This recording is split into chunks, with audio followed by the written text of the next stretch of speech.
Hello and welcome to or welcome back to Colonial Outcast, the anti-imperialist podcast that your uncle would hate. And to be fair, I've been reading some of y'all's comments, and some of your uncles apparently don't actually hate this podcast, so I might have to update the catchphrase eventually.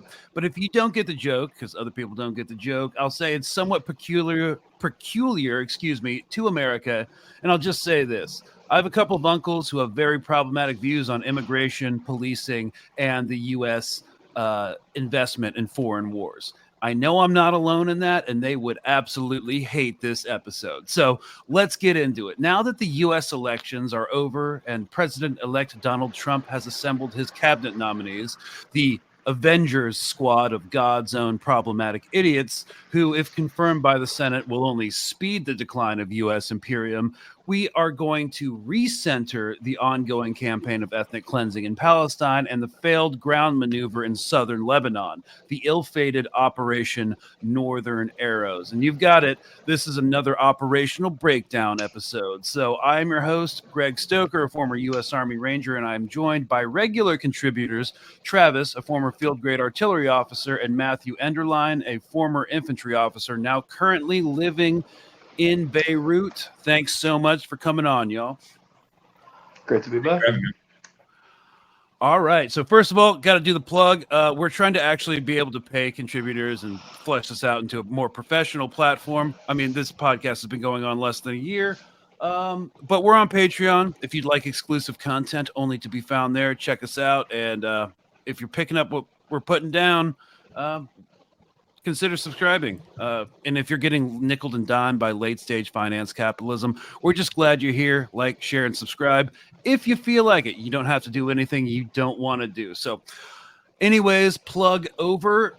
First of all, y'all, how are we feeling about a Trump presidency within the context of Israel, Iran, and the ongoing genocide in Palestine? Now, we're told it's going to be worse by everyone who voted for Harris, but personally, I don't see how. From my perspective, it's going to be the same policies, just enacted at a faster pace under Trump with more overt and violent language. Democrats, at least in the realm of foreign policy, are essentially like polite gaslighting Republicans who use more polite language. But the end state is the same: the ethnic cleansing of Palestine and the resettlement of northern Gaza. Like, do you see policy changing at all? Travis, you can go first. No, I don't. I mean, I think, like you said, it might be, accelerated in some cases, but I mean, you're talking about, I guess we're talking about degrees of Holocaust now. That's how we're splitting the hairs between the Biden-Harris administration and the Trump administration's foreign policy, specific to the Middle East. Like, it's like degrees of genocide, degrees of Holocaust. I guess that's what I'm supposed to wring my hands over. But yeah, no, I do not. Matt? Yeah, I agree. It's a matter of how many bombs will be dropped and how fast they'll be dropped. It's going to be, the policies are going to be the same at the end of the day. Like you said, it's a situation more of rhetoric and scale. I mean, of course, with another Trump administration, you always have a certain wild card factor to factor in. But again, it's just business as usual with different rhetoric. Right. And he's definitely campaigned, and a lot of his supporters, because of their isolationist bent, kind of see him as an anti-war candidate. But if you think that, I'll just say you should probably pay more attention to his first presidency and look at his cabinet nominees. They're all neocon war hawks. Yeah, I mean, I'm no GOP member by any stretch, as you know, Greg. I sit on the political spectrum next to you, but no, I can't think of a Democratic president in recent history who was really an anti-war president. I think that's the perception they want to put on, but the reality on the ground is completely different. I do think Trump makes a significant difference potentially for Ukraine, but I think that's the only area where it will significantly differ. And we are going to, I'd say midway through this episode, kind of like touch on Ukraine, specifically within the context of the U.S. defense industrial base.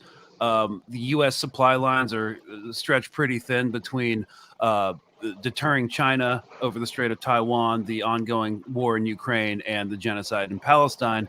Israel's actually having to ration their bombs because we just don't have enough. for all of these geostrategic interests that we're trying to push. We're going to talk about that later. There are three major flashpoints for global conflict, or at least an escalation in conflict, and that's Israel, Iran, Ukraine, and Strait of Taiwan, China. So and they're all connected, but we're gonna be recentering Palestine and Lebanon in this episode. So, okay, talking about the Biden administration, he's got 2 months left, a lame duck president. He could be doing like everything he can to Trump-proof the White House, but we're not really going to talk about that. Instead, it does seem like the Biden administration is again limp-wristedly pretending to push for an Israel-Hezbollah ceasefire. U.S. envoy Amos Hochstein, a former IDF soldier, he's the one trying to broker the ceasefire right now, arrived in Beirut this morning to receive the Lebanese response to a U.S. ceasefire proposal. Hochstein is also expected to travel to Israel on Wednesday. Anyways, a lot of flowery language about a path forward to a ceasefire between Israel and Hezbollah was bandied about. But after a year of this BS, I'm really not going to waste our time or the audience's time with it. A ceasefire proposal like the one in Gaza is a non-starter due to unacceptable conditions placed by Prime Minister Benjamin Netanyahu. So Israel wants an agreement to allow its army to continue to strike against what it sees as a violation of the ceasefire terms, continue after a ceasefire to continue to conduct air operations against Hezbollah, for instance. It's a condition fundamentally rejected by Lebanon, and they have to reject it in order to maintain their national sovereignty.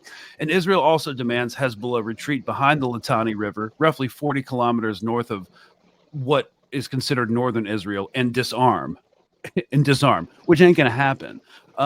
So in case you guys weren't tracking or need a quick refresher, Israel launched an air campaign in Lebanon against what it claims are targets of the Hezbollah group in late September, in an escalation from a year of cross-border skirmish warfare over Israel's ongoing genocide in the Gaza Strip. More than 3,500 Lebanese people have been killed, nearly 15,000 injured, and more than 1 million have been displaced by Israeli attacks since last October, according to the Lebanese health authorities. Ancient towns and communities have been demolished. A massive humanitarian crisis is mounting, and all for what? The IDF has taken no ground, accomplished no objectives, and is performing in a more dismal manner than the 2006 failed Lebanon war, which Travis is going to talk about in a bit. So let's start by breaking down some Israeli state propaganda real quick about this situation. This segment comes from that I'm about to play for y'all comes from ILTV, an English language Israeli news and entertainment channel that broadcasts daily news and other content from Israel to ILTV's audience, which includes Jewish communities around the world, Christian supporters of Israel, and English speakers residing in Israel. And y'all, strap in. This is going to be a total L of a take. A ceasefire with Hezbollah is premature, and Israel will need to attack Iran to stop its multiple proxies from destabilizing the region. That's the word from former British Forces Commander Richard Kemp. All right, this Richard Kemp guy is a real chip off the old block. So, yeah, let's see what Richard has to say. Who told He's regularly featured on Piers Morgan, by the way, just so you guys have that little context. TV's Mayan Hoffman that the head of the snake is in Iran. I didn't know the Crypt Keeper. So I was have with me here Colonel Richard Kemp, a man. Yeah, of course he would be. Okay, if you're just listening to the audio, the ILTV anchor looks like the Crypt Keeper. Anyways. Man who has spent most of his life fighting terrorism, fighting insurgency. We're here at the Jewish National Fund USA conference where Richard is a big supporter and has been a speaker here at the event. Welcome, Richard. Thank you. It's great to be here and great to see you. Thank you. Now, we are hitting about 13 months plus into this war. We've been battling in the northern front and the southern front. Give me an idea of whether or not you believe that the state of Israel is winning the war. There's no doubt the state of Israel is winning the war. And let's not forget, it's not just in the north and in the south. It's also on a total of 7 different battlefronts, as well as the political front, which is a very, very difficult part of the conflict as well. But there's no... Yeah, the political front is difficult when you're live streaming a genocide. question, and particularly in Gaza and in Lebanon, Israel is winning. The IDF have seriously damaged Hamas to the extent that Hamas is no longer able to present a significant threat to Israel. They have killed over 24 soldiers and officers in Jabalia over the past weeks. So there's still. You know why this guy thinks they're winning? It's because he commanded a 6-month British operation in Afghanistan in 2003, in the Operation Fingal, right? So I'm sure he thought he was winning then too. But yeah. Wait, he commanded a 6-month operation in 2003. Well, yeah, the Taliban were completely kicked out of the country by then. So I guess that's how he knows. But how did that end up turning out? No, that's what I'm saying. That's clearly his assessment of the IDF is as accurate as yeah. Okay, and real quick, I mean, I'm sure you're hearing some things on the ground, Matt. And before I ask you what you're kind of getting in Beirut, the Israeli occupation forces have failed to capture even a single village in southern Lebanon, despite deploying over 50,000 troops in a month-long ground maneuver. This was reported by Yedidat Aronoth.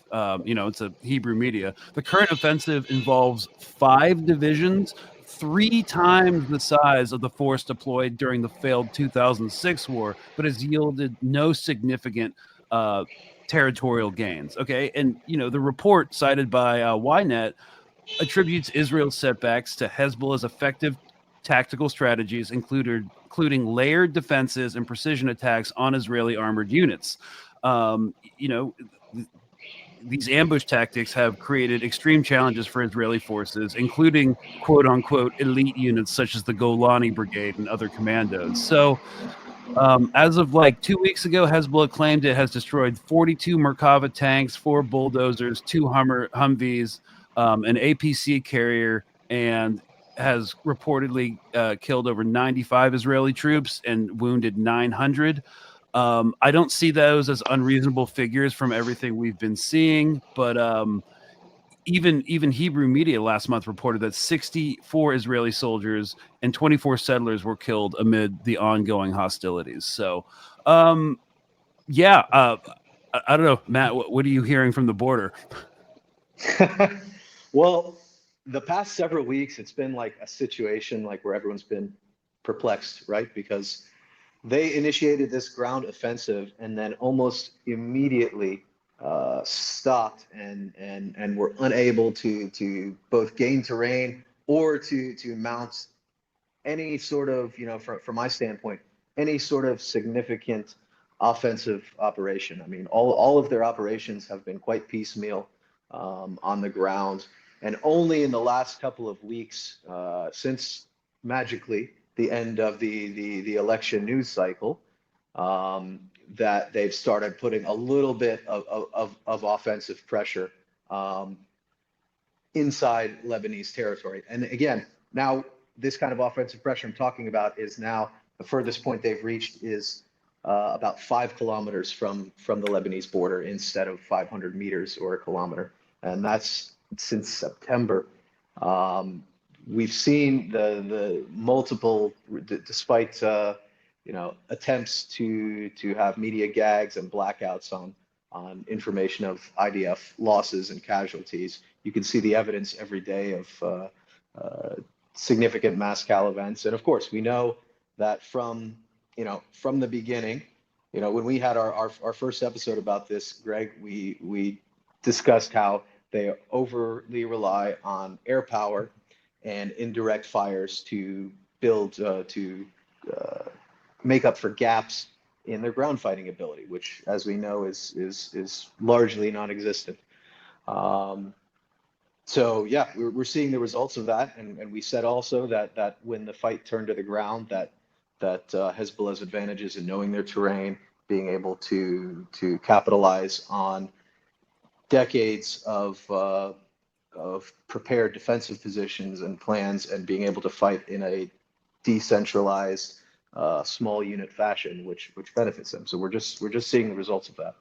And I would just like to keep playing this Richard what's his name? I just want to point out one thing that's awesome that you said, Matt, was that they haven't gone further than 5 kilometers. So they haven't gone further than half the range of a modern anti-tank missile, right?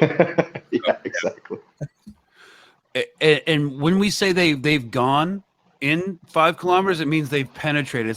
It doesn't mean they're setting up forward operating bases or holding ground. Yes, this is one specific penetration that they've done kind of in the western sector to try to cut off the Nakora and the district.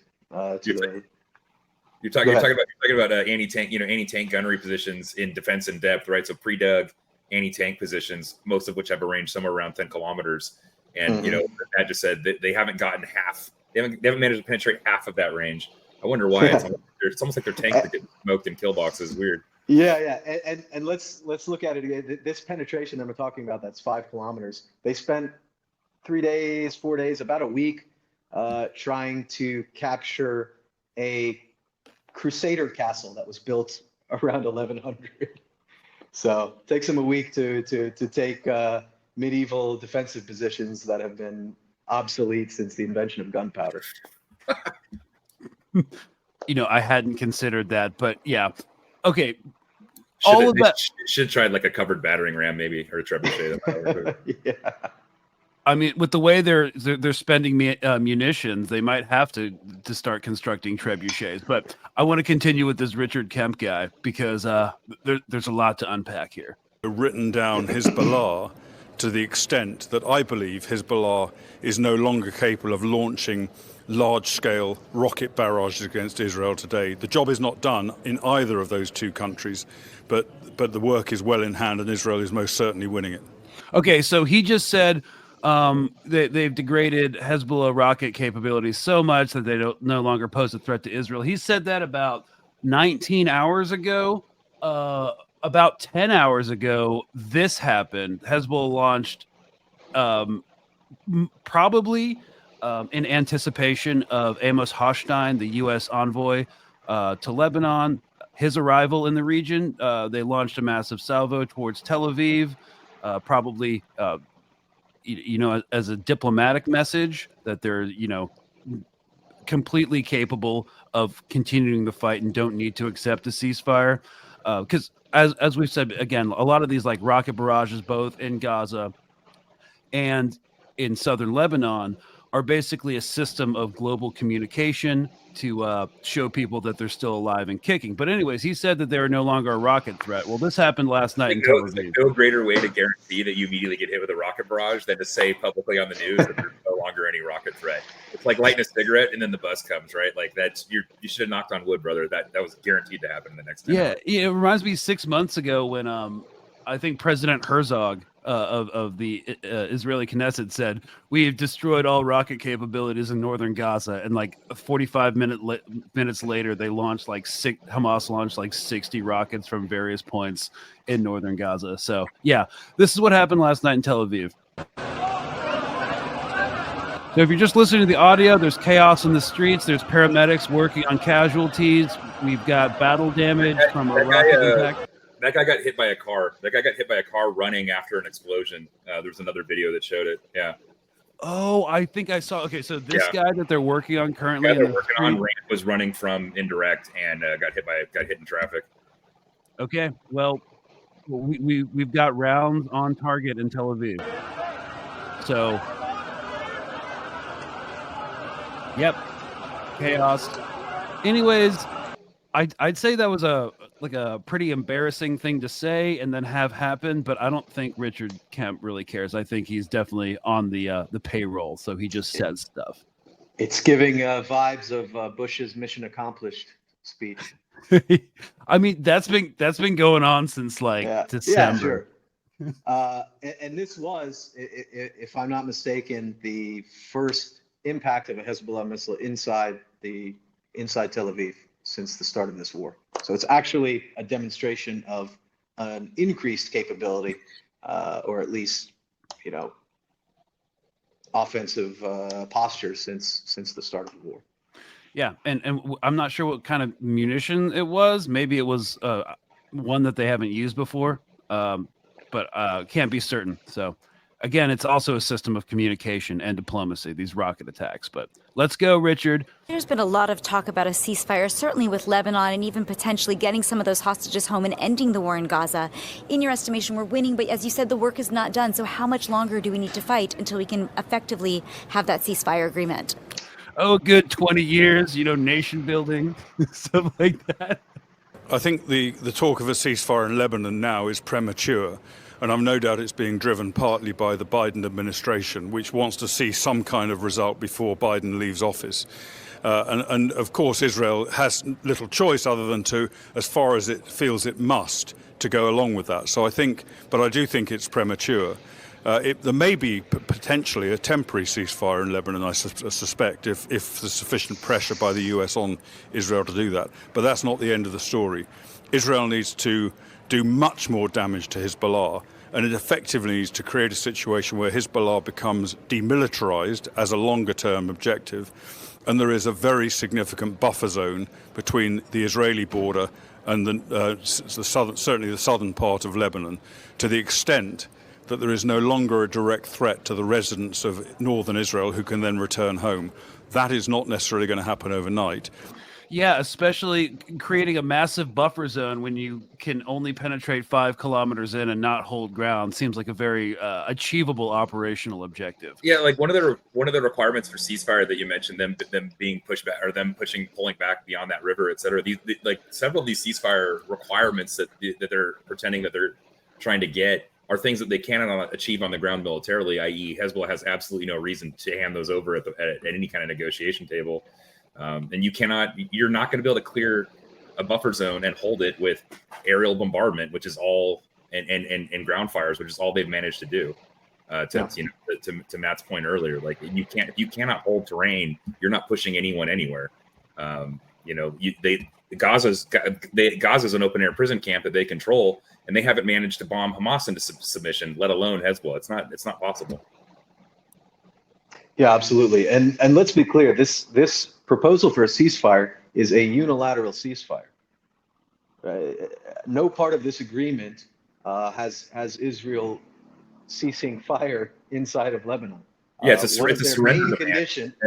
One of their main conditions is that they have the freedom to operate both by air and on ground if they see fit to destroy whatever target they want to. So one of their conditions for ceasefire is occupation, which I think you're spot on, Travis, in saying that they're trying again to bridge gaps that they cannot with their fighting capability, and try to pull a military, a diplomatic solution, to achieve military objectives. And again, it belies their true, kind of stated, unstated goal, which is essentially to occupy southern Lebanon and colonize it as part of Greater Israel. Yeah, absolutely. I also think it's pointed that Greg, you mentioned them running short on J dams and shells and stuff like that. And it's like, yeah, because you are completely reliant. You're completely reliant on fires and bombing. You cannot compete on the ground. You keep getting stuffed on the ground, and so you're over reliant on those systems. Which, if that was your pretend objective, which I don't believe it is, to Matt's point, I agree with him. You cannot achieve that with those techniques. It won't work. And let's just I'm going to try to describe this best for the listener audience, but right now I've just pulled up a map from understandingwar.org. This recent Western sector map of southern Lebanon with assessed Israeli advances and significant fighting in the past 24 hours, compiled by a collaboration of the Institute for the Study of War, which is generally thought to be pretty forensic in its open source intelligence assessments. I mean, I think they're completely wrong takes because they think, Hezbollah's losing, and critical threats, and the Dr. Jack London Geospatial Fund. Well, we're looking at a map of southern Lebanon. At the bottom, we've got northern Israel and the Israeli evacuation zone. And then roughly 40 kilometers to the north, up here, we have the Litani River. Let me zoom in. All right. So all of these advances, the blue, are only temporary. They haven't, according to Israeli their own media have not secured a single village. So they go, they penetrate. Look at the scale on those too. To Matt's earlier point, look at the scale on those. None of those are further than 5 clicks. Yeah, here's the here. Yep, here. Like, wow, definitely. Yeah, none of them are further than 5 clicks. And so basically, they go in, they get ambushed, they take contact, they pop smoke, break contact, and go back towards secure locations. And if you look at the topography here, all of these, if you look further north, okay, look at the topography in the north. Look at this mountainous hellhole of like guerrilla warfare, which they haven't even come to yet. Yeah, it's much less challenging in the areas that they've penetrated into than that. That reminds me of the Hindu Kush. Well, Thanks. Look at their attempts or lack of any successes on any north-south moving routes, right? Yeah, they're not going to be able to significantly move any kind of armored forces in any kind of strength with any kind of speed with the complete lack of gains there. You know, to your point, they're not crossing that terrain with a major mechanized force. And as we've seen them do, they don't operate dismounted. That, you know, they're completely dependent on their mech units. Yes. And this looks like absolutely zero progress to me. This checks out. Yeah, you've made zero progress. And like we said before, the fight in southern Lebanon, the terrain dictates a dismounted, platoon to company size fight, and requires a lot of not just coordination, but a strong, like, independent offensive capability that you can rely on your small unit commanders to effectively advance, coordinate their efforts with other units, and advance the fight, hill by hill, and they just don't have that capability. So they've since the election they've managed to mount one small penetration like the one I said that I think is not accounted for on this map, and then towards the beginning of the Bekaa Valley, they've got a lot of renewed offensive on the ground kind of pushes there in the past few days. But again, they're going not even village by village, but house by house, 100 meters by 100 meters, and they're over relying on artillery and their air capabilities. Yeah, there's a lot of and the high speed avenues that do exist, the routes that do exist, they're all obviously in the less mountainous areas, but they're all easily observed by multiple high points, defilade, valleys, etc. And again, pay attention to that kilometer scale. The anti-tank missiles that Hezbollah uses, the modern Russian and Iranian variants, the ranges are all around 10 kilometers. So there is direct fire lines from ATGM systems on every single one of those routes, which again explains zero progress. To your point, Matt, like you're not doing this with mech units. It's not going to happen. No. And There's two ways you can take a mechanized force northward in Lebanon. It's along the coastal road, which runs along the sea, and then through the Bekaa. That's it. That's the every war that has been fought in since prehistory in this region has had that same territorial constraint. And of course, it's with the way technology works now and the way their military operates with an over reliance of mechanized forces. It's just something that's not really feasible for them to accomplish. And we can see this. The second map I pulled up from the Institute for the Study of War. You still have the quote unquote territorial gains here in blue along northern Israel and areas west of the Golan, the Israeli-controlled Golan Heights, and then you see overlaid all of these little splotches of yellow, and these are Israeli evacuation warnings. From sites that they have been bombing and they have been displacing people. So the IDF Arabic language spokesperson called on civilians to evacuate immediately from 21 towns and villages in southern Lebanon. And my interpretation of this is, why have these evacuations if you're not even coming close to that territory to begin with? I guess they're trying to strike Hezbollah caches or whatever, but it just seems more like collective punishment of the civilian population. Depopulation. Look how many of these are on major towns and major places where even if you can't see the cities overlaid on the map, there's major cities there. There are major road intersections, on routes, etc. They want depopulation. They want to push all these people out of this area. To Matt's point earlier, that defeating Hezbollah is not the goal here. Occupation of southern Lebanon is the goal here. That's what. Of course. Yeah, and they are bombing all of these villages every day, and that the intensity of those bombings have increased significantly, over the past month, and significantly since the election. It's really insane what they're. I thought last time we talked, I thought it was insane. We've reached another level of insanity, and of course, they're not just displacing people and killing them. They are targeting homes. They're targeting cultural institutions. Ancient shrines. Roman ruins, and they're also targeting all the levels of civil society that basically don't, work against them to further their goals. So they've killed at least 100 paramedics and civil service personnel since the start of this conflict. They've actively targeted paramedics and civil service people. Rescuing people, doing rescue operations and recovery operations of bomb sites, and they've displaced a large part of the population. And further on that, in the areas that they have occupied immediately along the border, before they can move their occupation and use that as a foothold to support further offensive operations, further afield, further inland, they've started destroying wholesale entire villages. As they're occupying it. So from a military standpoint, it makes no sense unless you look at it as as a intent to displace the population and make it untenable for people to return. Right. I mean, it's the same playbook. They've got one playbook: destroy everything people can't return, and then you'll be able to occupy it.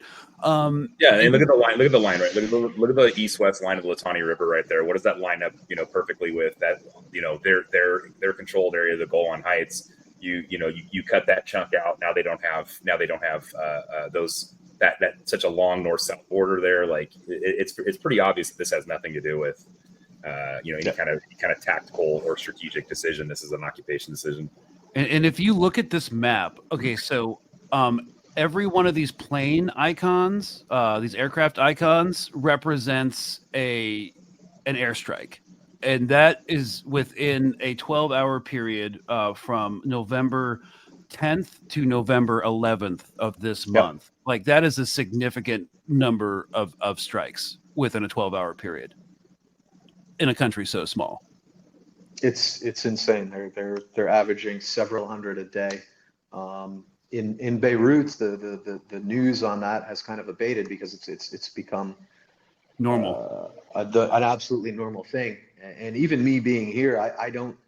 It's weird because you don't notice how it's increasing because it becomes such a part of your daily life. But actually, in the past few weeks, the rate of bombings in Beirut has increased relative to the beginning of the conflict when they first started bombing Beirut, and they had that initial several weeks where they devastated hundreds of targets in Beirut. The rate's higher now.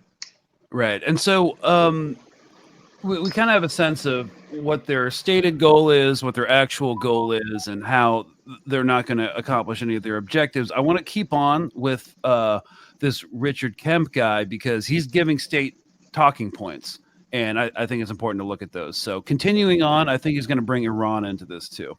It's certainly not going to be something that relies upon something like the United Nations to achieve. That's got to be something that's imposed by Israel.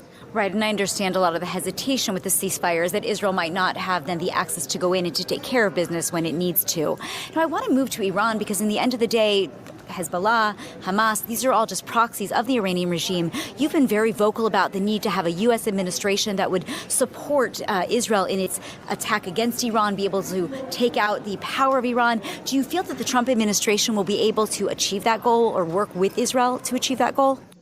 the thought of destroying the axis of resistance, or the octopus of terror, which they call the Iranian influence around all these resistance and militia groups throughout the Levant and the Gulf, the think they'd be able to defeat them, especially without like I mean, the entire global war on terror disproved that was possible for an invading imperial force to be able to do that. Now, can we fight a war with Iran? Well, we're going to talk about that here in a bit, but let's hear his response.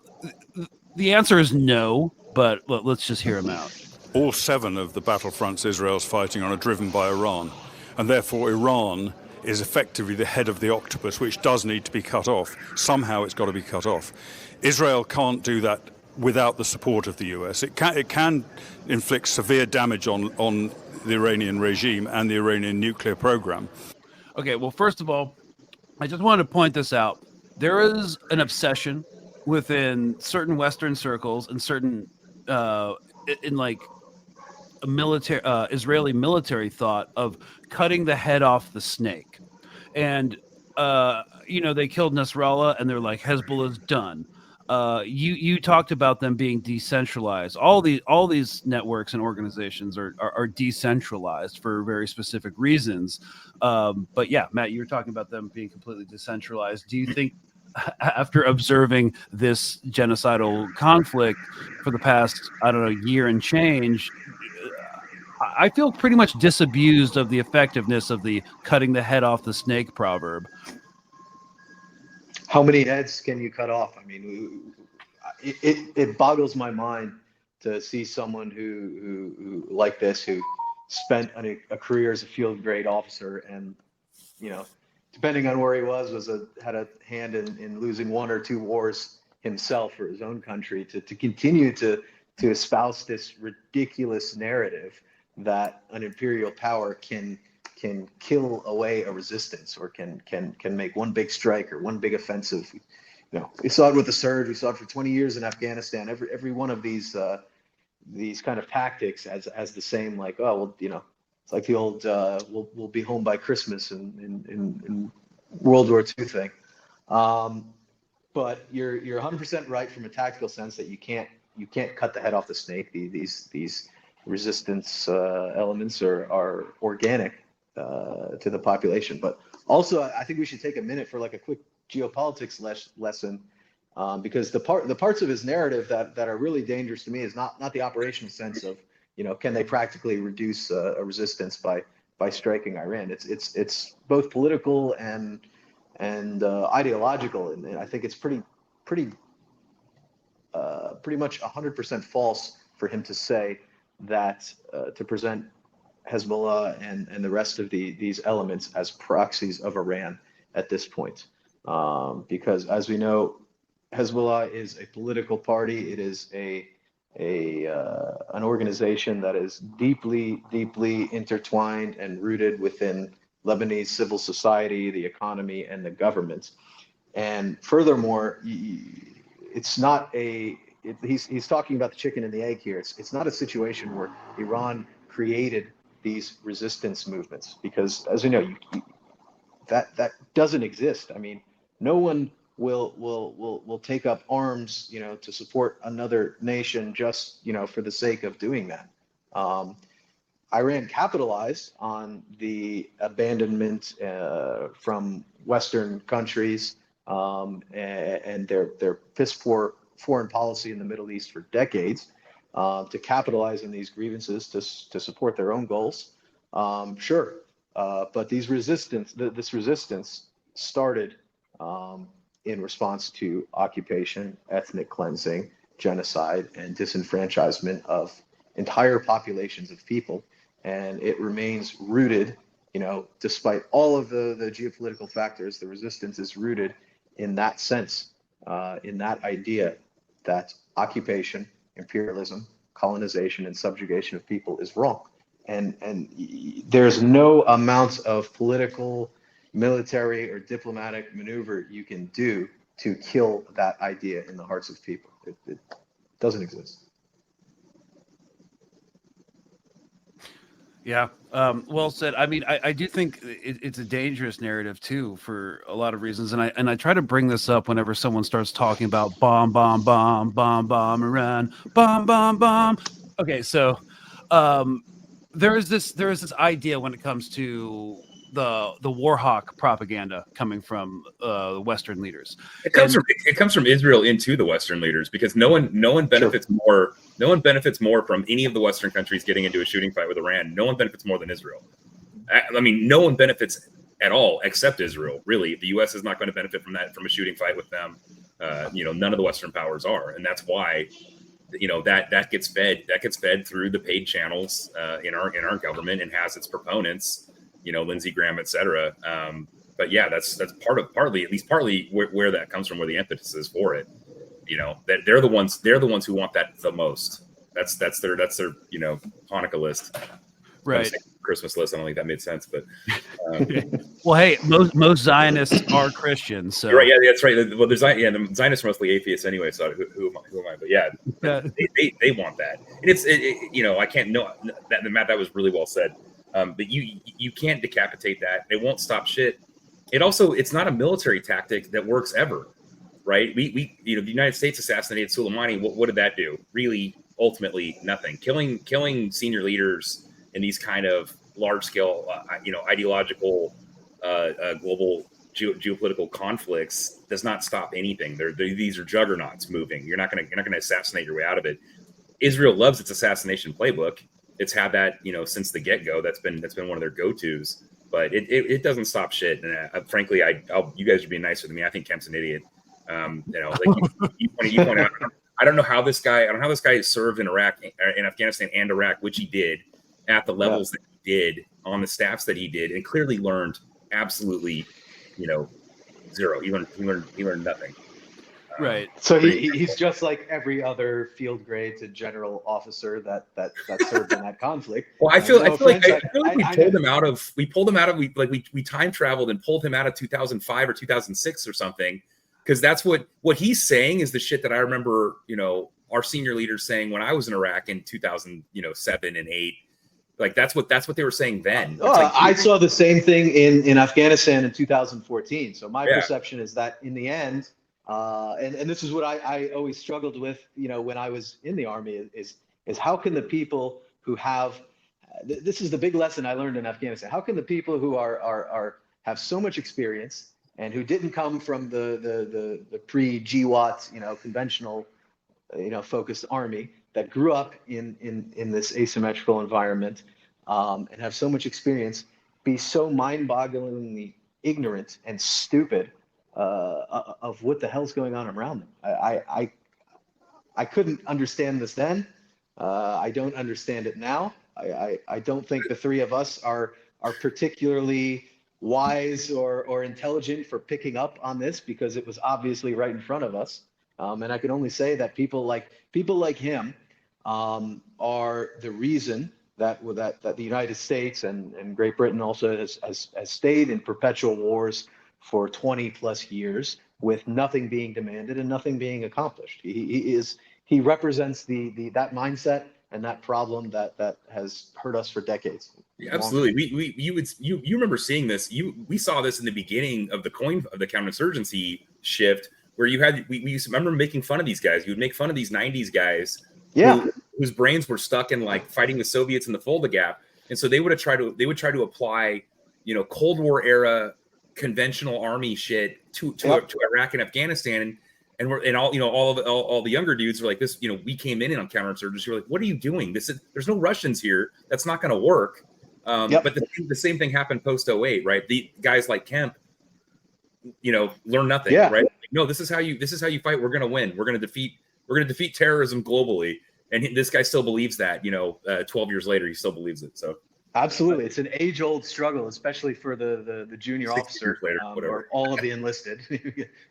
And my perception at the time when I went in the Army in 2011, around I could see a lot of those guys getting towards the end of their careers. So I had the optimism or the feeling that, okay, once the guys who were cutting their teeth, invading these countries and have grown up in this environment could handle it better, but they they just turn into the same people because nothing about the system changes in the end. The entire time I was in the Army, all of the people who were involved in this kind of like intellectual debate were the narrative was always, oh, okay, we've had our coin fight, and now we're going to get back to the I heard the same air-land battle. Like, from 2011, we're back to Sostra. We're back to Sostra, boys. We're back to Sostra. Because at the end of the day, these guys, especially as you get a little bit older and more involved in the system, their thinking style fits in this box of air-land battle, fold-the gap, conventional fighting, Soviets, or near Soviet type militaries, and they hated this coin environment. They couldn't, because they didn't understand it, and they didn't know they didn't know how to fight it, and they didn't know how to win. So nothing has changed. We're just still seeing the same iteration of that narrative. Yeah. There's also the argument that if you're too open-minded, Matt, like we are, you learn shit and you stop doing it, right? That's kind of then you make people uncomfortable. This goes back to my point. It's like, how can all of these old dudes that are supposed to be so experienced, well, they grew up and they spent the most of their lives and careers in a self-reinforcing, indoctrinated echo chamber, and if you look at the Vietnam War, there's all sorts of like revisionist cope that happened. Like, our hands were tied behind our back. We're fighting the Viet Cong with like one hand tied behind our back, and it's the same thing. It hasn't changed. There's always some like cope method. I remember hearing it's like okay, well we lost the Vietnam War, but we never lost a battle. We never lost a battle in Vietnam. Yeah, it's the same kind of absurd stuff, and any sort of critical thinking when it comes to all these talking points about Iran kind of really collapses rapidly, because there are two dissonant ideas that are held at the same time. One, that Iran has a regime that is loathed by the people of Iran. This requires that you paint the Iranian people as a monolith, monocultural lith. We're gonna catch shit for this. It's time for our normal reminder that two things can be bad at the same time, right? Yeah. So so that's one idea, and it's also this really weak post-revolutionary state that's about to collapse at any moment. We just need to do a coup, or hit a couple nuclear sites, and the whole thing's going to come tumbling down. This whole house of cards. But at the same time, they are the biggest adversary to United States interests, which is something bizarre that Harris said during her failed campaign. Not China being like an economic competitor, not Russia being a military competitor because of its nuclear arsenal. It was Iran. I'm just like, what? So it's seen as this like great adversary that's able to power project and destabilize and control an entire region through its proxy octopus tentacles, but it's also about to collapse at the same time. Yeah. So, but this is what propagates the war machine and the manufacturing of consent for interventionalism. It's the idea that, they're so powerful we have to attack them, and they're so weak they're about to collapse. And that's honestly right out of like, if you look at like the narratives of like Mussolini and Franco and Hitler, like that's kind of how they painted all their enemies. That's an Israeli line too, right? Why do these civilians make us bomb them? Like, why are they making us bomb them? You know? So global gaslighting. Yeah. And we've talked about many times about like why Iran is not a sustainable campaign or operation, not just because of the hit to the global supply, oil supply markets, and how it would tank like the global economy, and like all of their nuclear sites are hardened against aerial bombardment, not from Israel, from the United States, who has far more capabilities than the Israeli Air Force. And while I believe that there are people within the U.S. government and leadership positions that do want to attack Iran, I do not think that the U.S. government writ large wants a shooting fight with Iran. I think it telegraphed that multiple times over the last year as it tried to deconflict. Iran doesn't want that, and the United States doesn't want that either, to my knowledge, unless that's drastically changed somehow. But I just don't buy it. No, I mean, look, even Trump might have these anti-Iran, super pro-Israel war hawks that he's appointing to his cabinet, But however, he doesn't have the authority to change the command echelon of the U.S. military, which has been demonstrably not about a shooting war with Iran. And I just wanted to finish up with this interview because it's great. But it can't do that without the backing of the US. In the ideal world, I think the US would also go in and attack Iran with Israel. I even under... Dude, this guy's unhinged. I'm just going to keep going. He's unhinged. What in the actual fuck? I like this interview because at one sense it's horrible and difficult and painful to watch because how mind-blowingly stupid his points are. But on the other side, he's telegraphing a lot of the vulnerabilities and the weaknesses of this Israeli military system, in that, in a sense, it all stops and it all ends without the imperial daddy, the United States, supporting it in all of its little adventures throughout the Middle East. And he's saying it straight up. I think he is. The horrifying sentence was using the word ideally, and the U.S. goes in and attacks Iran in the same fucking sentence. Like, tell me you're not a serious person on the geopolitical in the geopolitical arena. Yeah. I mean, it's like watching a train wreck in slow motion. I just have to keep playing it. We've only got like 30 seconds left. I'm sure there's a lot of other good stuff packed in here. President Trump, I think that's unlikely to happen. But what I do think is going to happen is the handcuffs are going to be taken off Israel to allow it the freedom to do what it needs to do and inflict significant damage on Iran, so that Iran is no longer in a position to run all of these different proxies around the region against Israel and against the West and against other Middle Eastern countries. Yeah, if only Israel's behavior hadn't been so restrained by Western powers in the last year. Yeah, I brought up the cope, the post-Vietnam War cope. Is like a lot of people were saying we were fighting with one hand behind our back. It's like, really? You killed like 2 million people? Like, you killed 2 million people with one hand behind your back? And the U.S. and the U.K. provide a top cover to catch you safe from the ICJ and the UN and everybody else the entire time. Like, get the fuck out of here. Yeah. So ceases its nuclear program, which presents a threat not just to Israel, but to the whole of the Middle East and the world. So final question. We're here at the Jewish National Fund USA conference where there are many, many pro-Israel supporters, and JNF, of course, is doing a lot of work in the north, in the south, and across all of Israel. Why is it so important to have the Jewish community here in the United States supporting Israel during this difficult time? Well, the JNF is a remarkable organization. I don't think there's anything else like it in the world. It's done phenomenal work for the state of Israel over many years and is continuing to do so now, both in major projects, large-scale projects, which will involve, I'm sure in due course, will involve helping with the reconstruction of the devastated areas in the south and in the north. And that's extremely important for... I guess reconstruction means building settlements. Wait, it's a settlement building organization? Exactly. Play the next 10 seconds, Greg, because he will say exactly what you're saying right now. For Israel and for Jews everywhere, because of course many Jews who don't live in Israel have a great deal of affinity for Israel. So it's really important, the work they're doing, phenomenal work, and it deserves to be supported by everybody who supports Israel. And I would hope that would include most Jews in the United States of America.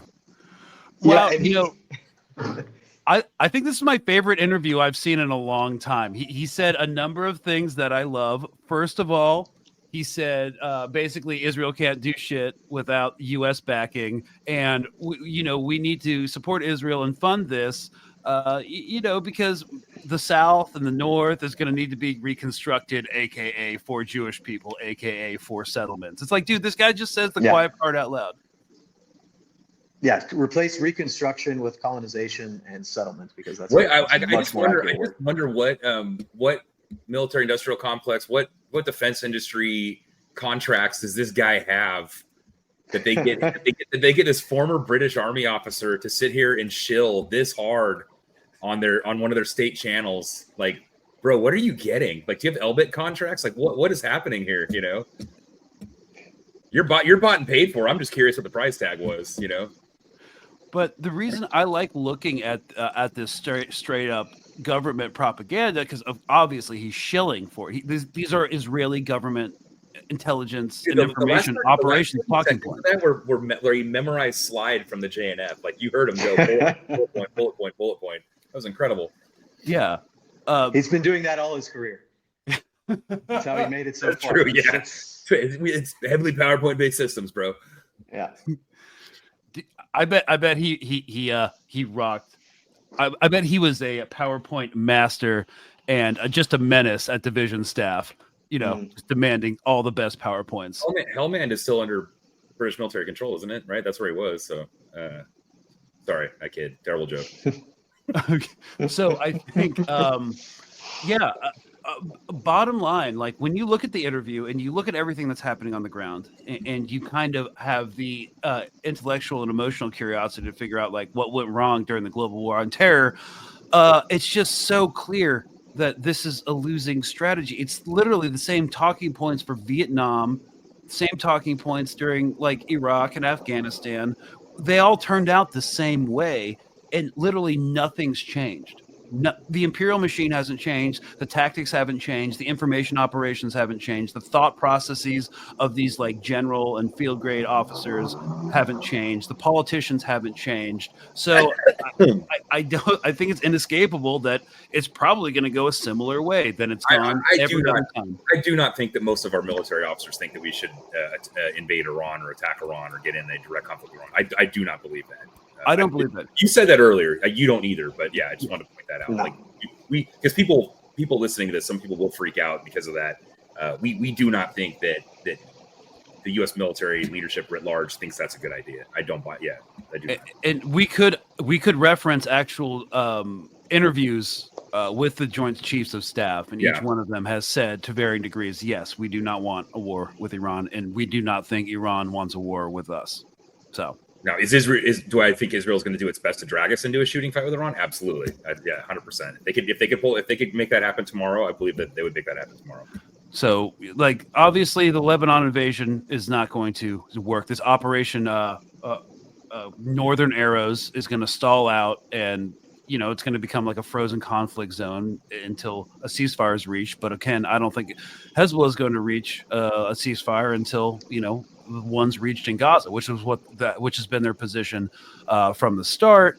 And a ceasefire in Gaza is not going to happen anytime soon because they don't care about the hostages, which was like one of the big diplomatic bargaining chips for a ceasefire. In fact, yesterday Netanyahu had hecklers from hostage families removed by security forces in the Knesset because they were like demanding like, hey, stop the fighting in Gaza. We want our families back. And they were removed by security. So look, Hamas isn't going to go anywhere.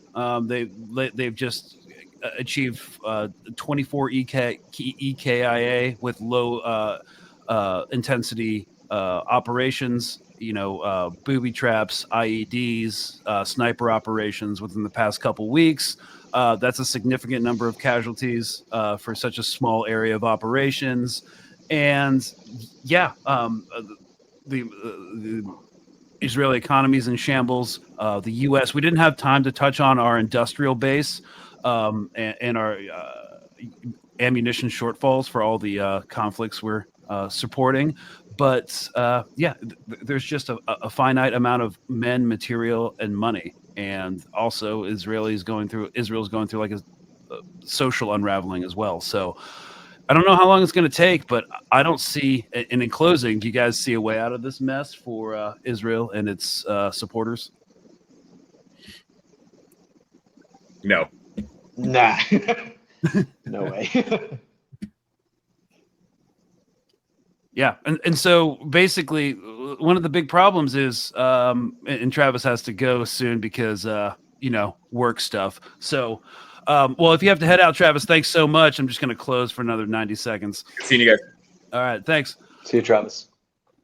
All right. So basically my position is, just like with Ukraine, and again, Ukraine's actually more of a complicated issue than the Israeli occupation and apartheid of Palestine. That's pretty clear cut. However, NATO, the United States can't back down in Ukraine because they would lose out to Russia. They would, in a typical like American political thought, if they do this, they will embolden Russia, empower China, North Korea, Iran, traditional geo-strategic geopolitical enemies, and they would encourage the multipolar push towards BRICS and stuff like that. And once they back down, they kind of lose credibility. Just like in Ukraine, they can't stop backing Israel now that they've done it to the hilt. So again, I don't think they're going to want a shooting war with Iran, but I don't see how Western interests can actually afford to stop supporting Israel, especially at this juncture. So I don't think a Trump presidency might be like worse. He might be more like hawkish towards Iran. But yeah, this situation isn't going to change anytime soon. Yeah, the stage was set for him by the Biden administration supporting genocide and the IDF, carte blanche for the past year. So from that standpoint, I 100% agree with you. And I don't think much will change in a meaningful way. There could be a lot of differences in rhetoric and people, and there will be some differences, or at least it will feel different, but it's all working towards the same goal. And yeah, unfortunately, the military-industrial complex and the imperialist system favors perpetual war. Despite what it does to the people, and everything else. So it all makes sense. Yeah, it does. Standpoint. And basically what we're going to be looking at going forward, or what we're going to be seeing rather, is a war that they cannot win, that they will not stop. Yes. And it's the same thing we saw in Afghanistan, Iraq, Vietnam, pick any, any imperial war from the past century, and the story is mostly the same. Yeah. So, I'm getting a call from Veterans United. I'm trying to look into home loans and stuff. So, anyways, thank you so much for coming on. It's a stretch goal, buying a home, and what's even the point? Things are going to get gnarly going forward. But yeah, dude, thanks so much for coming on. Hope you stay safe in Beirut and don't buy it. And yeah, we'll check this out next time. So Yeah. Thank you all so much for listening. This has been another operational breakdown. The war will continue, and it will not be won.